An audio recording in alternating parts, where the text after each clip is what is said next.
Welcome to Relationship Road, where people live just like me and you, alone or together in all kinds of weather, and most of them are scared of this flu. What's going on over there? It's none of my business, I know, but I couldn't help but notice it looks like psychosis. The pressure's starting to show. What kind of neighbor am I? Am I doing my bit for the road? My parents are elderly, my children disorderly, the whole world is suddenly slow. What's going on over there? It's none of my business, I know, but I couldn't help but notice it looks like psychosis. The pressure's starting to show. And if you need me, let me know,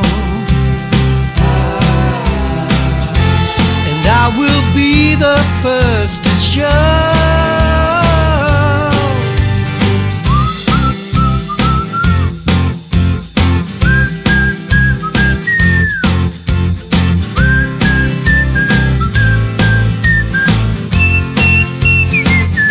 What's going on over there? It's none of my business, I know, but I couldn't help but notice it looks like psychosis. The pressure's starting to show. The future, well, nobody knows, but we'll do our best till then, I suppose. I've got my friends and my family, no place that I'd rather be. I'm learning to go with the flow. What's going on over there? It's none of my business, I know, but I couldn't help but notice it looks like psychosis. The pressure's starting to show. And if you need me, let me know, and I will be the first to show.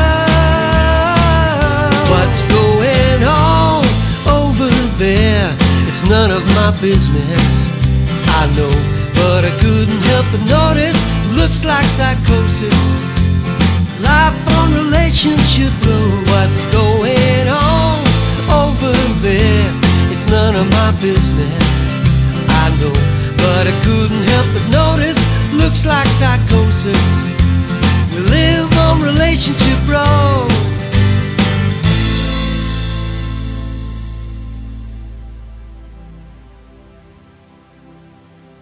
"Just how am I going to get my gluten-free flour if everyone else is buying it now?" exclaims Alice angrily. She and Peter have just returned from a less than fruitful shopping trip where they were able to buy only about half the things they usually get. You know, they will have the shelves stocked up again in a few days, and soon this crazy nonsense should stop.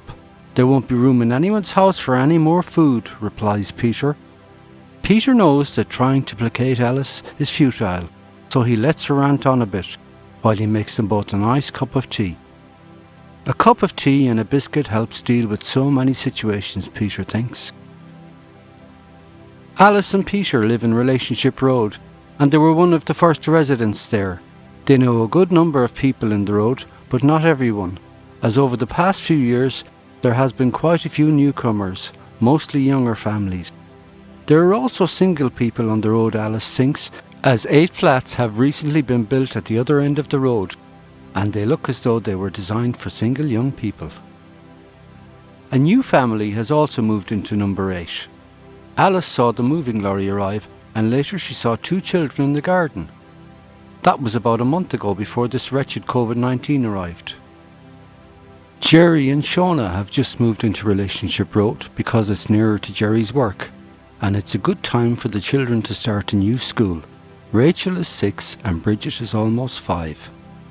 However, they haven't had a chance to really meet any of their neighbours, and now Shona is feeling a bit cut off.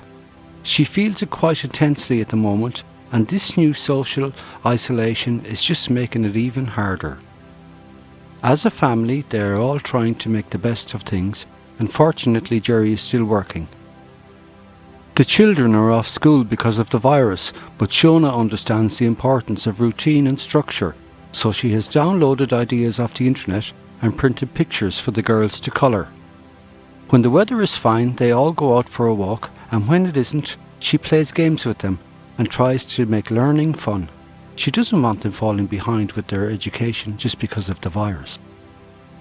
Jerry gives Shona a break from the girls in the evening, as he reads them a story and puts them to bed. He wants a break as well, as he has been working all day, but he knows that it is difficult for Shona right now, being with the girls all day and still trying to cook, clean, do the laundry and basically stay on top of everything. So putting the girls to bed is the least he can do, and anyway, he loves having a little quality time with them just to himself. This gives Shona the time to stop and relax a bit, and that's one of the ways in which they are all coping and pulling together as a family. They know that they will come through this, and in some ways perhaps it will make them a stronger family unit.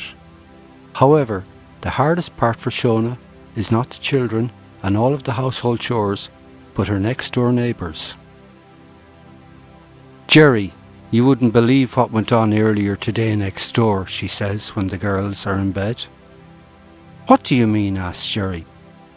"First of all, I could hear the woman shouting, and then there was an almighty bang against the wall, and then he started shouting as well. I couldn't hear everything, and I didn't want to, but you could hear them both cursing at one another. Their behaviour is a disgrace. I turned the TV up louder because I didn't want the girls to hear what was going on."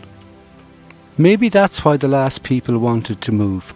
The walls are much thinner between the houses than I was expecting. What are we going to do if this carries on? Perhaps it's just the stress of this virus, or maybe they have other worries. Lots of couples argue, Shona. I don't think we should be judging them or their lifestyle. Don't make a drama out of this, says Jerry, gently trying to calm his wife. He always tries to see the best in people, and he doesn't like it when people judge others. "I'm not sure," says Shona. "I get the impression that this is how they live. To be honest, on the odd few times I have seen them together through the window and they don't look very happy. Maybe they just tolerate each other." Shona doesn't expect an answer from Jerry, and Jerry doesn't give one. They are both lost in their own thoughts about how this might play out. If the couple next door really do argue loudly on a regular basis, it's all a bit worrying. Maybe they shouldn't have moved after all. Jerry starts to feel a bit guilty because moving had been his idea and he had to talk Shona into it. Will Shona blame him if this doesn't work out? Time for a cup of coffee, he thinks.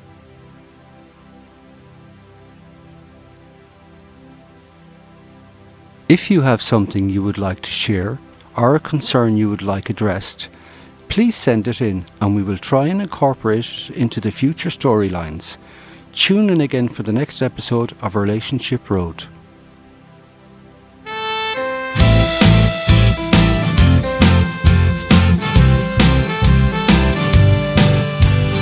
Welcome to Relationship Road, where people live just like me and you, alone or together in all kinds of weather, and most of them are scared of this flu. What's going on over there? It's none of my business, I know, but I couldn't help but notice it looks like psychosis. The pressure's starting to show. What kind of neighbor am I? Am I doing my bit for the road? My parents are elderly, my children disorderly, the whole world is suddenly slow. What's going on over there? It's none of my business, I know, but I couldn't help but notice it looks like psychosis.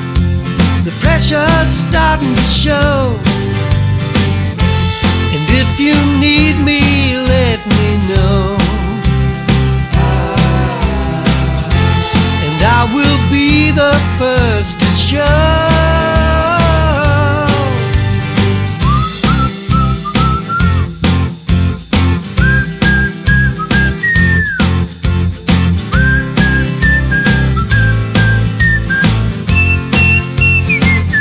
What's going on over there?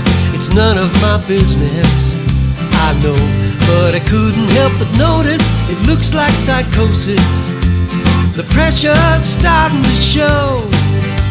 The future, well, nobody knows, but we'll do our best till then, I suppose.